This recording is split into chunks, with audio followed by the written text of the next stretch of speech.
He says, I cannot believe the Giants took quarterback Daniel Jones. Blows my mind. Some people overthink it. That's where people go wrong.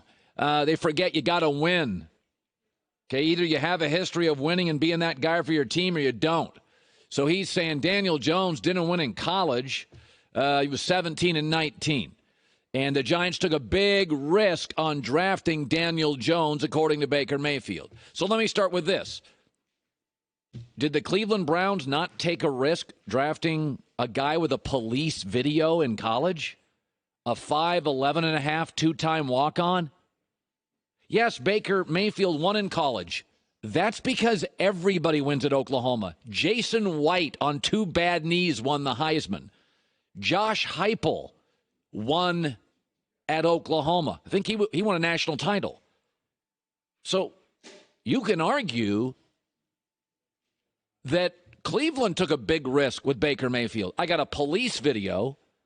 He comes from a program where every quarterback wins. They've had multiple guys in the NFL drafted that have been busts at quarterback. I would say this about Baker, though. Baker's made it very easy for me to evaluate him, because what Baker is saying is there's no context to winning. Did you win, period? By the way, Tim Tebow was 35-6 in college. Colt McCoy was 45-8. Kellen Moore was 50-3. And A.J. McCarron was 36-4. You know who didn't win in college? Patrick Mahomes and Jared Goff and Matt Ryan. They didn't win much in college. But again, Baker Mayfield said it's all about winning.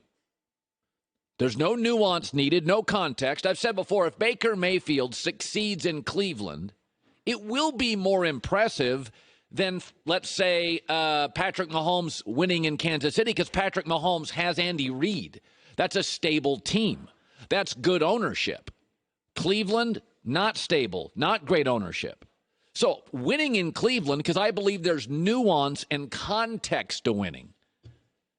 But Baker Mayfield does not. It is all about winning. So let's then just do it the Baker way. Let's just talk about wins. Baker Mayfield is 6-7 as an NFL quarterback. He's a loser. By the way, he's 1-5 against playoff teams. He's a loser because there's no context to anything.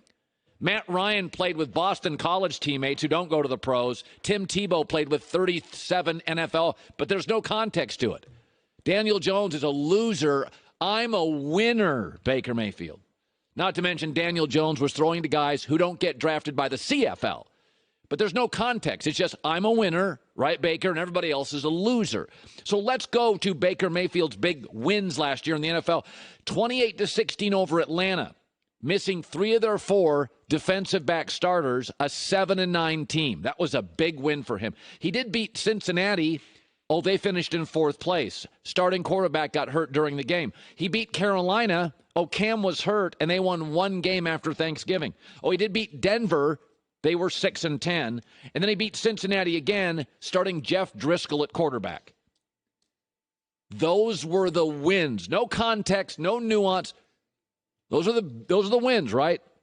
They won. Baker Mayfield has won 1 NFL game outside of Ohio. 1.